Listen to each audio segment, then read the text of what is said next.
పోయిన సంవత్సరం 5,888 కోట్ల రెవెన్యూ మిగులుందట. బడ్జెట్ మిగులు, రెవెన్యూ మిగులు. నేను చెప్తుంది కాదు, పుస్తకం. 5,888 కోట్ల రెవెన్యూ మిగులు ఉంది అని ఇది పోయిన సంవత్సరానికి చెప్పిండ్రు.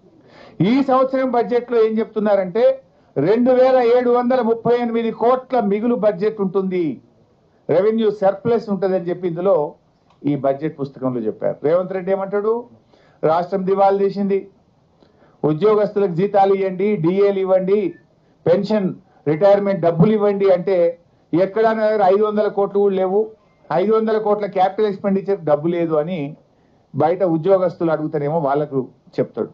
కానీ బడ్జెట్ బుక్ లో ఇది అసెంబ్లీలో పెట్టిన బడ్జెట్ డాక్యుమెంట్ అఫీషియల్. బయట అంటే నువ్వు రాజకీయం కోసం నీకు ఇష్టం ఉన్న వాళ్ళకి పైసలు ఉంటాయి, నీకు ఇష్టం లేకపోతేనేమో లేవు అంటావు. వీళ్ళు ఏం చెప్తున్నారు, గత సంవత్సరం రెవెన్యూ మిగులు 5,888 కోట్లు, ఈ సంవత్సరం ప్రవేశపెట్టిన బడ్జెట్ లో రెవెన్యూ మిగులు 2,738 కోట్ల మిగులు ఉంటుంది అని మీరు పెట్టిన బడ్జెట్ లో నుంచే నేను మాట్లాడుతున్నాను. మరి రెవెన్యూ సర్ప్లస్ లేట్, మరి ఇక దివాలా తీసిందంటూ నీ మైండ్ దివాలా తీసిందా, రాష్ట్రం దివాలా తీసిందా?